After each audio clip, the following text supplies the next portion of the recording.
Kembali di Prime Time News, saya Ralf Tambubolon. Pemirsa, dalam rapat kerja dengan Komisi 5 DPR, Selasa malam, Menteri Perhubungan Ignatius Jonan sempat memaparkan kondisi pesawat AirAsia KZ8501 pada detik-detik terakhir sebelum jatuh.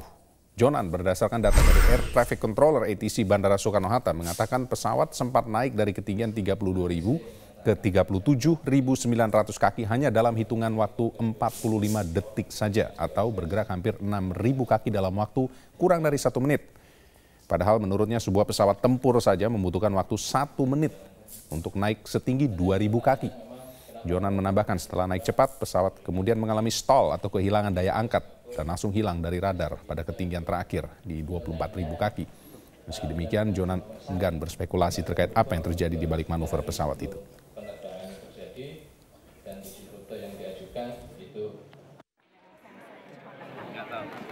Itu tunggu KNKT aja. Nggak tahu juga. Itu nggak tergambar di radar.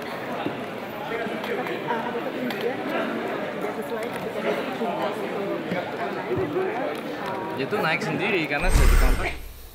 Sementara saat ini kotak hitam atau black box sedang dipelajari oleh KNKT untuk dapat menguak penyebab pasti kecelakaan pesawat. Namun dugaan pesawat mengalami stall dilontarkan oleh Menteri Perhubungan Ignatius Jonan. Lalu pertanyaannya sekarang sebenarnya apakah itu stall dan apa yang bisa dilakukan oleh seorang pilot pesawat komersial apabila mengalami hal tersebut. Sudah hadir di Prime Time News pilot senior sekaligus penasihat eksekutif Asosiasi Pilot Garuda, Sadrak Nababan. Pak Sadrak, selamat malam. Selamat malam. Ini sekarang fokusnya adalah pada pernyataan dari Menteri Perhubungan Ignatius Jonan yang mengatakan stall tersebut. Jadi kita definisikan dari situ, kita baru bicara yang lain. Diuraikan dulu, dijabarkan pengertian dari stall itu sendiri, kehilangan daya angkat. Karena ini dari tafsirnya adalah di sinilah posisi kunci. Setelah itu baru akhirnya jatuh ke bawah. Kalau bisa dibantu dengan peragaan dengan pesawat yang ada ini. Jadi untuk kita pahami, pesawat ini bisa terbang karena ada lift. Nah, lift itu dihasilkan oleh aerofoil yang ada di sayap ini. Ya. Nah, aerofoil itu kalau kita lihat hukum aerodinamika, maka udara yang bergerak dari depan itu dia terbagi dua. Satu akan melewati bagian bawahnya, satu melewati bagian atas dan bertemu kembali di sini. Karena panjang perjalanan udara yang lewat atas ini lebih jauh dibandingkan dari yang bawah, maka dia lebih cepat. Dia lebih cepat. Nah, perbedaan kedua kecepatan ini mengakibatkan adanya tekanan ke atas ini. Itu yang namanya lift. Jadi lift itu adalah, nah sekarang ini sudut antara garis apa ya istilahnya itu ya, garis tengah penampang daripada aerofoil ini, itu terhadap udara itu disebut angle of attack ya. Nah dia ada sudut tertentu di mana tidak boleh lewat lagi.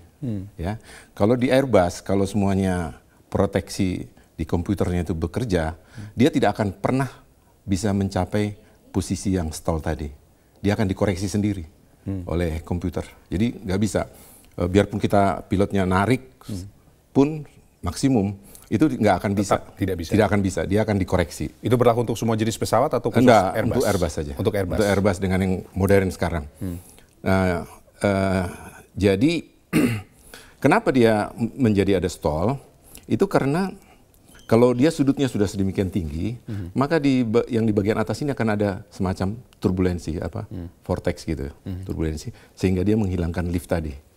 Ya, jadi kalau dia ya smooth gitu, dia akan ada lift. Tapi kalau dia ada gangguan tadi, maka dia liftnya akan hilang. Nah, di pesawat ini ada warning untuk itu. Jadi approach to stall itu nanti akan ada stick shaker, dia akan ada bunyi klik klik klik klik klik gitu, pertanda bahwa dia sudah mau masuk ke approach to stall, belum masuk ke stall.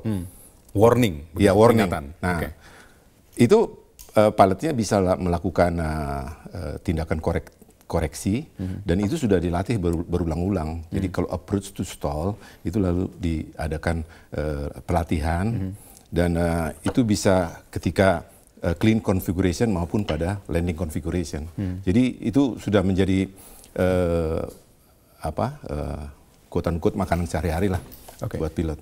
Pak Sadrak, coba kita lihat di layar ini kira-kira dari yang sudah animasi yang kita buat oleh tim grafis kami. Kalau digambarkan dari yang kita tahu adalah kontak pilot kepada ATC meminta izin untuk naik ketinggian dari 32.000, karena di situ kuncinya kan, dari 32.000 dia minta izin untuk naik ke 38.000 feet. Tetapi sebelum akhirnya hilang kontak, dan memang kita lihat dari penuturan dari Menhub ini juga kita lihat setidaknya stall atau apapun memang ada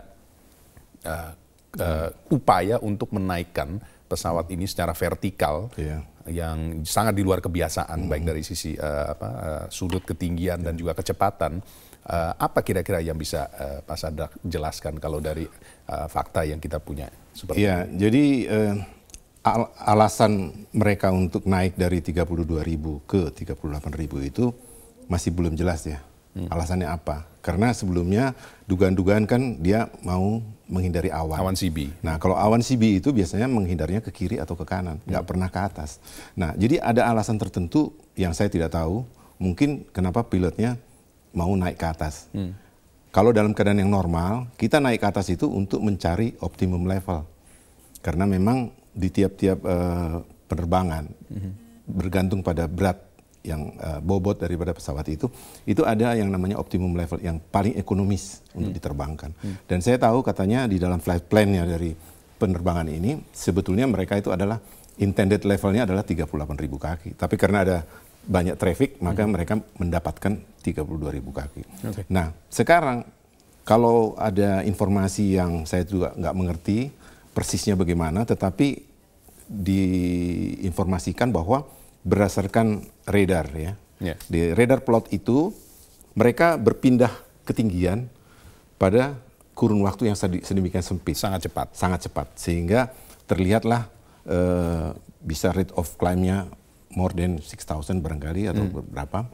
Nah, itu tinggal bisa dihitung. Nah, masalahnya sekarang apakah naik ini oleh dari internalnya pesawat atau dari eksternal? Dorongan angin? Nah, dorongan angin misalnya. Kalau atau dua-duanya? Atau makanya kita belum tahu, karena ini kan bisa koinsiden ya, sambil ada malfunction di dalam pesawat ini sehingga dia tiba-tiba tanpa di luar kendali, dia langsung melakukan manuver seperti itu. Apakah bisa dibantu dengan data misalnya dari BMKG untuk menjelaskan kira-kira pada jam itu 7 atau 6 lebih sekian menit pada saat menit-menit menuju kejadian itu kira-kira temperaturnya seperti apa, kemudian juga kecepatan anginnya seperti apa, parameter-parameter itu apakah bisa setidaknya lebih membantu untuk bisa mengerucut kira-kira apa yang membuat posisi pesawat bisa menukik tinggi seperti itu dalam waktu cepat. Beberapa waktu yang lalu kita sudah banyak berdiskusi mengenai kemungkinan mereka ini masuk ke awan CB. Ya kan? Jadi kalau asumsinya adalah masuk ke awan CB yang tidak bisa dihindarkan, yang seharusnya harusnya dihindari ya. Kalau misalnya 7 mile itu kurang ya 20, 30, 40 mile nggak jadi masalah, harus dihindari. Tapi seandainya memang mereka harus masuk ke situ, memang pada awalnya mereka akan mengalami namanya updraft. Nah, baru beberapa detik kemudian di bagian tengah daripada awan itu, awan CB itu akan terjadi downdraft yang sangat kecil. Apalagi kalau awan CB ini sudah dalam mature state, sudah matang-matangnya. Kalau dia masih dalam pertumbuhan mungkin nggak terlalu besar kanunnya. Nah, itu yang kemungkinan dari faktor eksternalnya. Tapi bisa juga dari faktor internal, di mana ada malfunction di dalam flight controlnya. Nah, ini yang kita harus menunggu KNKT untuk bisa mengetahui apa ya sebetulnya yang terjadi. Oke, baik. Dan juga masih ada parameter-parameter lain juga akan kita perbincangkan sesaat lagi. Kami segera kembali.